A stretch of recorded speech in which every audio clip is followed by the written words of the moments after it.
नमस्कार। इस video lecture में आप सभी का स्वागत है। हम जिस टॉपिक पे चर्चा कर रहे हैं वो है कनिष्क और उसकी उपलब्धियां। हम राजनीतिक उपलब्धियों के बारे में जान चुके हैं। आज हम पढ़ेंगे कनिष्क की सांस्कृतिक उपलब्धियों के बारे में।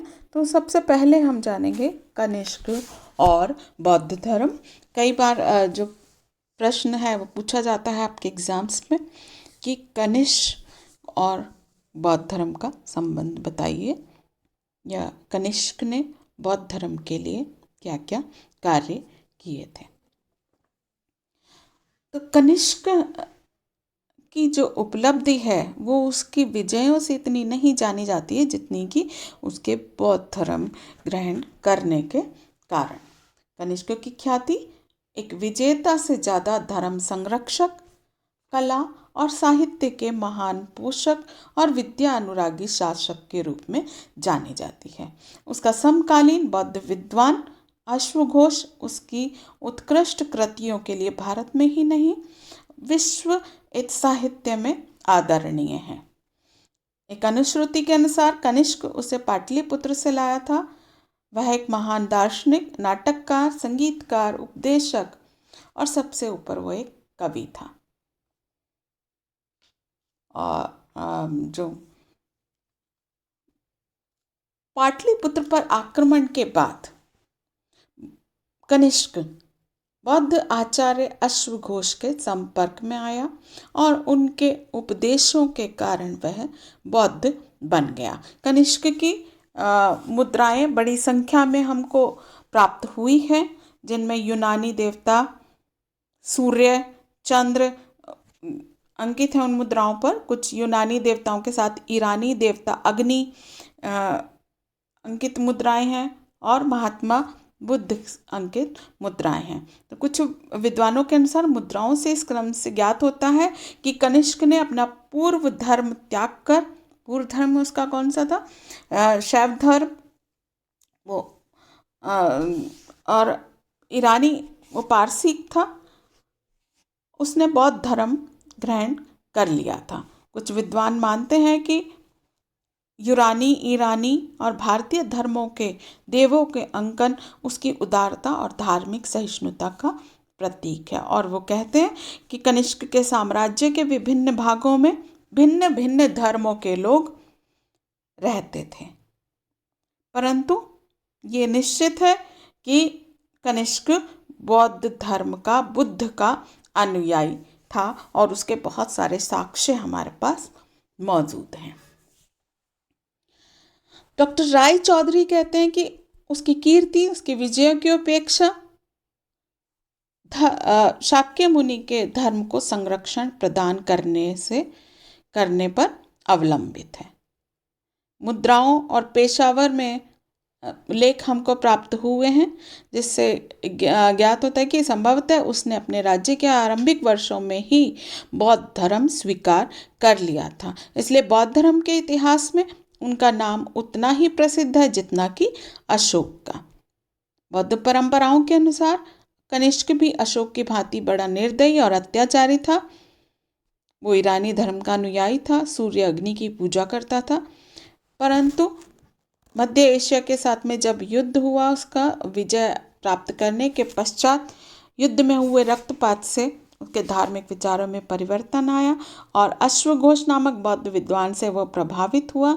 इसके बाद उसने बौद्ध धर्म स्वीकार कर लिया, उनका अनुयायी बन गया और तत्पश्चात सम्राट ने अपना शेष जीवन इस धर्म के प्रचार में लगा दिया। तो इनके काल में चतुर्थ बौद्ध संगीति का आयोजन हुआ। कनिष्क के समय तक बौद्ध धर्म के अनुयायियों में अनेक मतभेद पैदा हो गए थे। उनको दूर करने के लिए कनिष्क ने बौद्ध भिक्षु पार्श्व से मंत्रणा की और कुंडल वन विहार में बौद्ध धर्म की चौथी बौद्ध संगीति का आयोजन किया। इस सभा में 500 बौद्ध भिक्षुओं ने भाग लिया था। वसुमित्र को इस सभा का अध्यक्ष नियुक्त किया और अश्वघोष ने उपाध्यक्ष का कार्यभार संभाला था।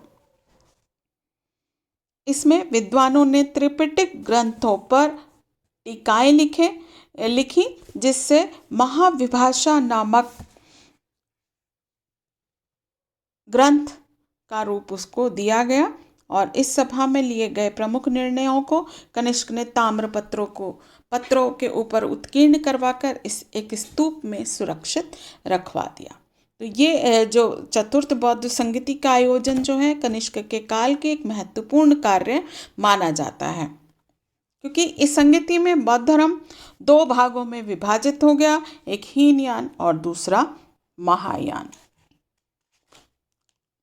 और इसके अतिरिक्त बुद्ध को ईश्वर का अवतार मानकर उनकी पूजा की जाने लगी, बोधिसत्वों की मूर्तियों की पूजा की जाने लगी। तो कनिष्क ने महायान संप्रदाय का साहित्य संस्कृत भाषा में रचा गया एक ग्रंथ लिखा गया, और कनिष्क ने महायान संप्रदाय को राजधर्म घोषित किया और स्वयं उसका संरक्षक बन गया। एक बौद्ध प्रचारक के रूप में हम देखें, कनिष्क जो था अशोक की भांति बौद्ध प्रचारक था। उसने विदेशों में बौद्ध धर्म के प्रचार करने के लिए भिक्षु भेजे। परिणाम स्वरूप चीन, जापान, तिब्बत आदि देशों में महायान संप्रदाय का प्रसार हुआ। इसके अतिरिक्त उसने इस धर्म का प्रसार अपने विस्तृत साम्राज्य में भी किया। कनिष्क ने बौद्ध भिक्षुओं के रहने के लिए पेशावर, मथुरा और कश्मीर में विहार और स्तूपों का निर्माण करवाया। उसकी दूसरी राजधानी मथुरा थी। कनिष्क ने कश्मीर को जीतकर वहां कनिष्कपुर नामक नगर बसाया और स्तूप पेशावर में एक स्तूप और विहार का भी उसमें निर्माण करवाया, जिसमें बुद्ध के अस्थि अवशेषों को प्रतिष्ठित कराया, क्योंकि खुदाई में इस स्तूप से बुद्ध, इंद्र, ब्रह्मा और कनिष्क की मूर्तियां प्राप्त हुई हैं। कनिष्क ने अन्य धर्मों के प्रति भी धार्मिक सहिष्णुता की नीति को अपनाया। उसके साम्राज्य में विभिन्न धर्मों के अनुयायी निवास करते थे। वह भारत में प्रचलित सभी धर्मों का समान आदर करता था। उसके कुछ सिक्कों पर बुद्ध का चित्र अंकित है, तो कुछ सिक्के ऐसे भी प्राप्त हुए जिन पर यूनानी देवता सूर्य, चंद्रमा और ईरानी देवता अग्नि और हिंदू देवी देवता शिव आदि के चित्र अंकित हैं। तो इन सिक्कों से पता चलता है कि कनिष्क धार्मिक मामलों में बहुत उदार था और सभी धर्मों का समान आदर करता था।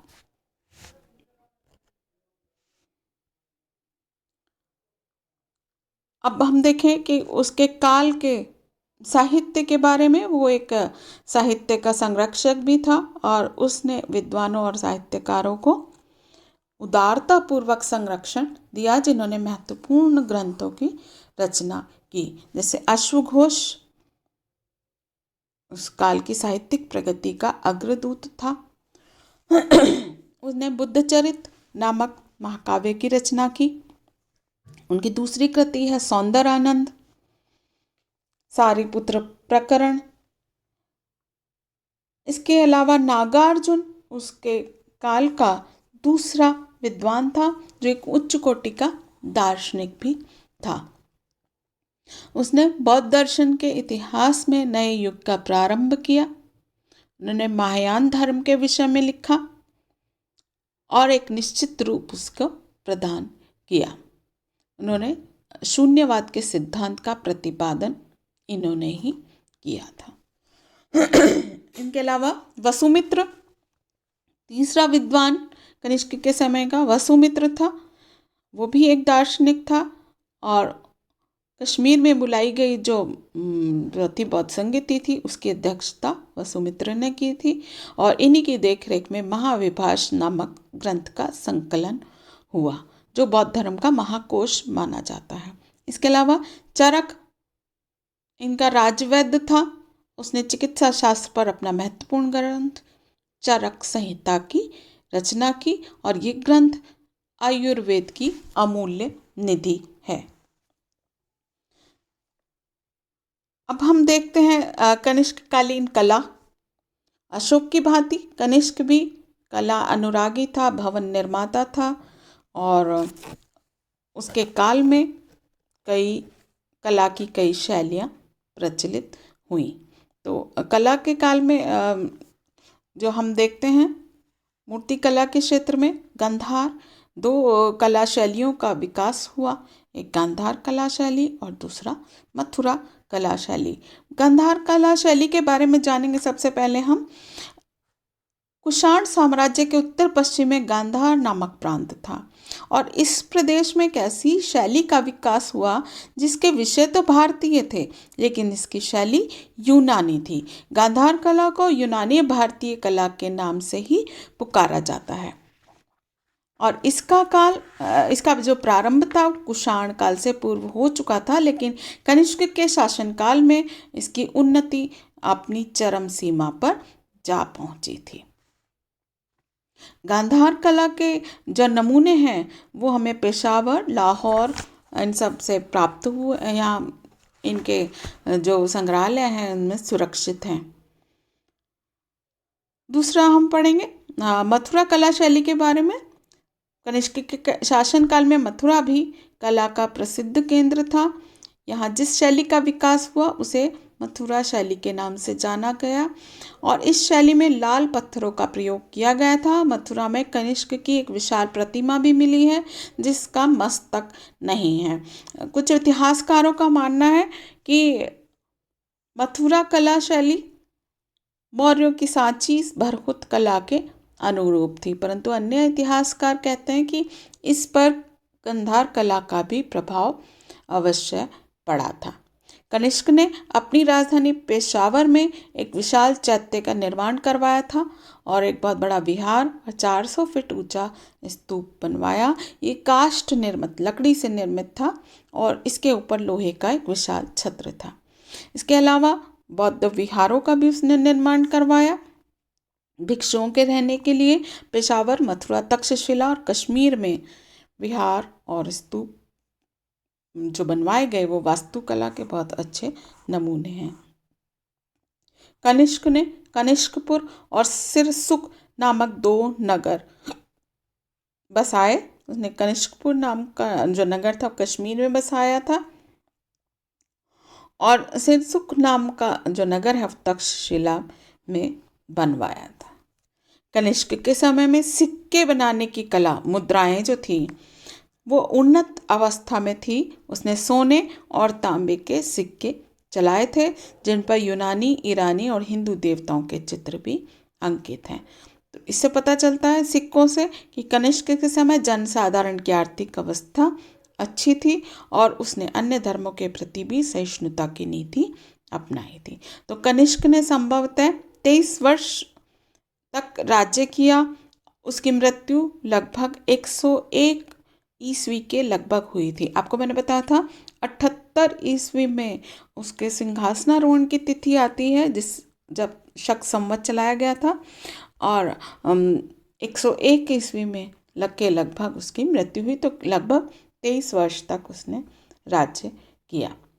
एक अनुश्रुति के अनुसार कनिष्क के सरदार और सेनापति उसके युद्ध नीति से तंग आ चुके थे, तो जब वह बीमार पड़ा तो उन्होंने षड्यंत्र रचकर उसका वध कर दिया। लेकिन हम देखते हैं कि कनिष्क जो था कुषाण वंश का सर्वश्रेष्ठ और महान प्रतापी शासक था, और एक महान विजेता होने के साथ साथ वो एक कला का प्रेमी भी था। धन्यवाद।